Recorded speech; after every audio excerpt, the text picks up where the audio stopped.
Hey, it's Shabes. The Anime Encyclopedia is pretty much exactly what you think it is, an encyclopedia for anime. It's co-written by Jonathan Clements and Helen McCarthy, both of whom are prolific authors, historians, and prominent industry figures from the UK. I found myself listening to their appearance on Ancast promoting the third edition of their book published in 2015, and was enamored with their wealth of knowledge and passion for anime. It reminded me a lot of myself when they said the reason they undertook such a daunting project was simply because it didn't already exist, which is a viewpoint I share when creating my own videos.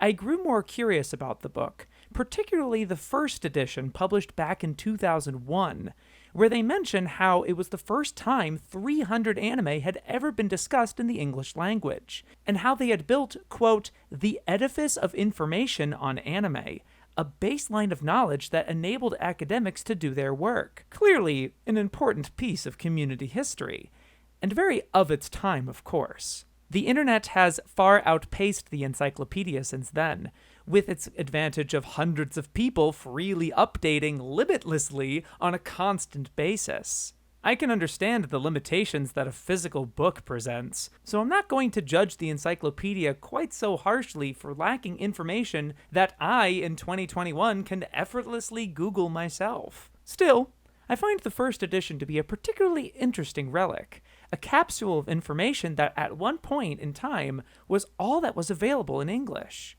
I want to experience what it has to offer and present everything that can be discerned from it that we can't as easily discern on Mal. Because you see, this book happens to be more than just dates and names and brief synopses. It turns out, Clements and McCarthy also include their own hot takes and unpopular opinions about these anime too.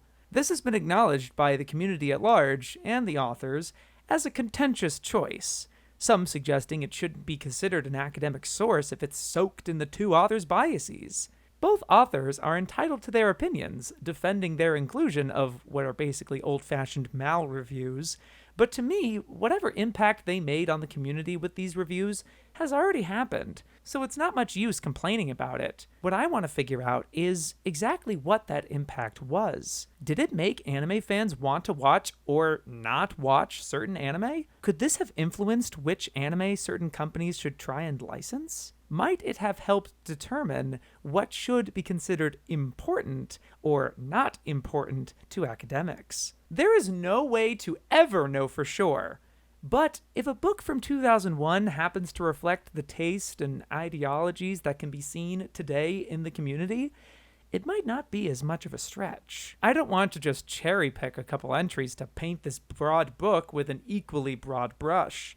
I want to read all of it. That's going to be quite a long journey, so I thought, why not take you on that journey with me? I intend to stream on a weekly basis on this channel my readings and discoveries of the Anime Encyclopedia, reading the first edition, as well as comparing it to the third edition, which is apparently twice as long. Clements mentions how, for the third edition, he went line by line, entry by entry, to see what's there to be added or changed. So I'm interested to see what, if any, those changes might be. What sort of information was gained, or not gained, in the 14 years between 2001 and 2015. There's also a number of thematic entries in the third edition, in which Clements and McCarthy synthesize various ideas from genres to industry to community. I don't plan to read the entire encyclopedia on stream verbatim.